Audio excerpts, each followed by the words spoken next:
Chapitre seconde sur les vecteurs. On se propose de déterminer les coordonnées d'un point à l'aide d'une égalité vectorielle. Alors on considère l'énoncé suivant. On a 4 points munis de leurs coordonnées A, B, C et D. On se propose de calculer les coordonnées du point M tel que AM est égal à AB plus 2 tiers de AC.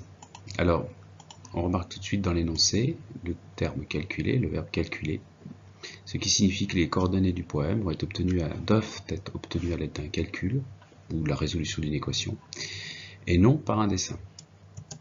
Alors lorsqu'on regarde l'égalité vectorielle, on va s'intéresser au deuxième membre, le membre de droite, et on se propose de calculer AB, de calculer 2 tiers de AC, c'est-à-dire les coordonnées de AB, les coordonnées du vecteur 2 tiers de AC, et enfin de la somme. On utilise la formule du cours pour les coordonnées de AB, bien connues, xb moins xa, yb moins yxa, on obtient moins 1, 3.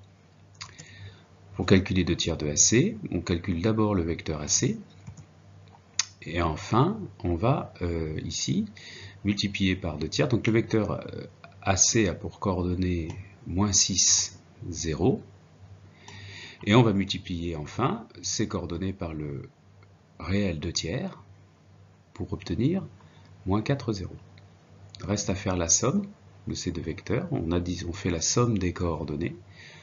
Le moins 5 c'est moins 1 plus moins 4 et 3 c'est 3 plus 0.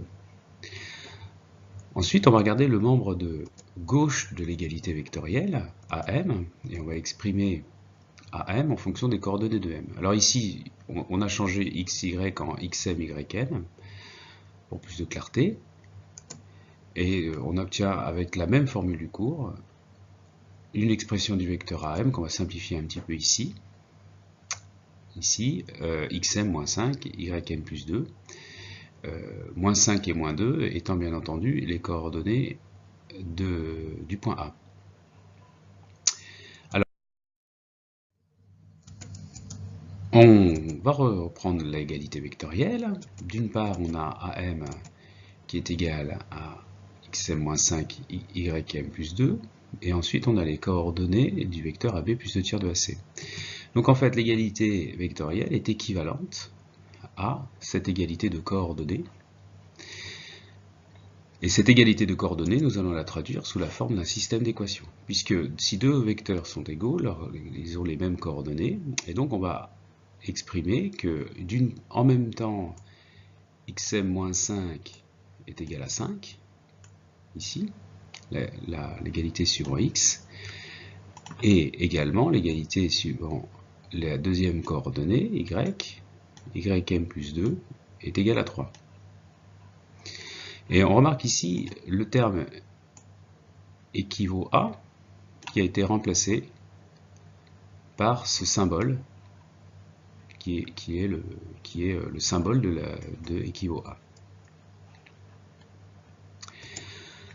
Reste à résoudre le système d'équations ici qui est très simple puisque l'on obtient immédiatement xm égale 0, ym égale 1.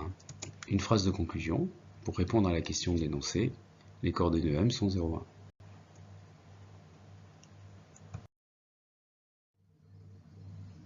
1. Alors pour la deuxième question, vérifiez que M est le milieu de CD.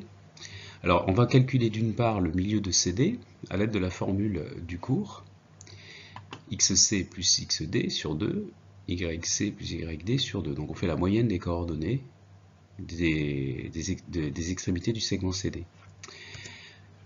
On remplace les données de l'énoncé, par les données de l'énoncé, et on obtient les coordonnées du milieu de CD, 0, 1. Et on vérifie donc immédiatement qu'il s'agit bien du point M. Donc M est le milieu du segment CD.